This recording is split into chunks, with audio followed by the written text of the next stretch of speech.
Hello guys, this is Cousin Blaze, and once again I'm bringing you guys yet another discussion video regarding BlazBlue. With BlazBlue CP Extend now out in North America, I just felt the need to discuss this topic in video form. The topic being, is BlazBlue dying? It's no secret that BlazBlue as a series has been dwindling down in popularity over the years. But what exactly caused that? Well, before I list out my reasons that could suggest the cause of BlazBlue's downfall in popularity, I'm going to start where BlazBlue was at its peak. Remember the first game, Calamity Trigger? Well, that game sold 1.7 million units worldwide. For a niche game, that's pretty damn impressive. But why did it sell so well? What led to BlazBlue being popular in the first place? Well, this was during a period where not that many quality fighting games were being released. They were either being still developed and worked on like King of Fighters 13, but Street Fighter 4 was out during this time. Street Fighter, as we know, is the most popular fighting game series of all time, but I think it's safe to say that not everyone was keen on Street Fighter 4. Some people preferred the 2D sprite animation days of Street Fighter instead of the 3D character models. Might be considered a nitpick, but to some, those were some legit complaints I've been hearing regarding Street Fighter 4.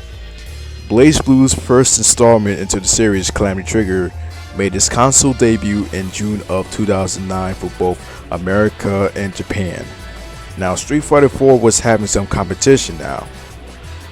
BlazBlue Calamity Trigger raised eyebrows with its beautiful 2D sprite animations, characters, and stages that is much more well designed compared to the older Capcom 2D fighters. It was pretty much a one-of-a-kind fighter for its time. Having only 12 characters to choose from may seem limited in the roster, but each character had their own playstyle. Unlike Street Fighter 4, where shotos like Ryu, Ken, Akuma, Sakura, and Dan all play pretty similar to each other. Calamity Trigger was embraced by not only the fighting game community, but the anime audience as well. Let's be real, people. BlazBlue is anime as hell. Fun fact, before I knew about BlazBlue, I saw the opening of the game on YouTube one day and I totally thought it was some opening for a new anime. But anyways, the game got a lot of attention, so my point is that Street Fighter 4 is what made BlazBlue Calamity Trigger popular during that time. It makes sense to me because if you want to go years back when Street Fighter was dominating the arcades, but other fighting games like Mortal Kombat and Tekken were clashing for sales, whenever someone tries a different approach for a fighter that Street Fighter doesn't take, well, Capcom in this case, it'll always get attention if executed properly. I honestly believe that part of what made BlazBlue Calamity Trigger successful is that it came out at the perfect time when there weren't much recognizable fighting games out there except Street Fighter 4. So, here's the question that me and probably you is asking right now. What made BlazBlue's popularity decreased? Well, I think there are numerous factors to consider. One, and probably the biggest and should be obvious reason, is that Arc System Works milked the games. After Calamity Trigger came Continuum Shift, the sequel. This game would be the start of a chain of extensions, questionable DLC practices, and a constant patching for the balance of the games. BlazBlue Continuum Shift started out not so bad with the DLC. Continuum Shift 2 came as a free downloadable content upgrade and balance patch for Part 1, which was nice. However, it was a little questionable seeing how for the consoles you still had to pay for the DLC characters. But it's nothing serious. I would say it's a fair trade. Then came BlazBlue Continuum Shift Extend. Now, this was starting to get more ridiculous. Continuum Shift Extend is not an update, but it's a whole new retail game, and for what? A new balance and one single new character? I personally didn't mind this at the time, since I was looking for a BlazBlue game on the PS3 since I've gotten the console during that period, but still, it's kind of redundant and unreasonable. Then we get Chrono Phantasma. Alright, the game would get another patch, but at least this time it wasn't a retail only patch. Until now. BlazBlue Chrono Phantasma Extend being retail only, another new balance, and only two, but really one new character in this game.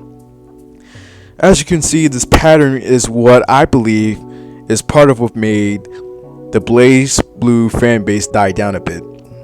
Too much redundancy and constant changes can really mess up the longevity of any game series. Why do I have to purchase a game for retail when it offers a bare minimum of extra content compared to the previous version of iteration of BlazBlue games? Art System Works became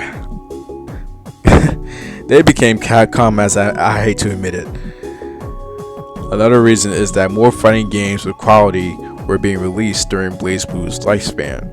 As I said before, BlazBlue Calamity Trigger came out during the perfect time when there were hardly any quality fighting games besides Street Fighter 4. Now we're getting Ultimate Reference Capcom 3, Persona 4 Arena, Guilty Gear Xrd, Mortal Kombat 9, King of Fighters 13, and all sorts of other fighting games. Also, this might be a very small reason, but remember how BlazBlue fans beg for an anime, like an actual one, instead of the light novel-ish presentation? Well, we got one, and it was pretty terrible. Not only did it leave BlazBlue fans disappointed, it left a very bad impression for those who were looking to get into the BlazBlue without having to play the games. Yeah, I think you're starting to understand what I'm trying to say now. BlazBlue started off strong due to being released at a good time. It was seen as a revolutionary fighting game with Calamity Trigger. But with the constant patching, questionable decisions regarding DLC, and the balancing is what caused BlazBlue's popularity to die down over the years. It's a shame too, because I love BlazBlue. It introduced me to a new level of fighting games. I love the characters, the music, the presentation. I used to like the story until it got convoluted and became a mess, but I love the characters, so it doesn't really matter for me in this case. BlazBlue CP is not going to make it to this year's Evil 2, which is fairly surprising, and I have doubts that CP Extend will make it to next year's.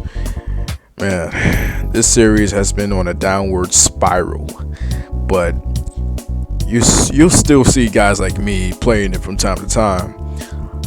I'm still looking forward to the next installment of BlazBlue because CP Extend was certainly underwhelming, and you can argue that it wasn't needed at all. I hope you guys comment on what you think, whether you agree or disagree with my points. Let's have a fun intellectual exchange of words regarding this topic. Is BlazBlue dying for you? If so, in what way? Well, this wraps up this video. Thank you for taking the time to watch this video. This is Cousin Blaze, and I'll catch you guys later. Peace out.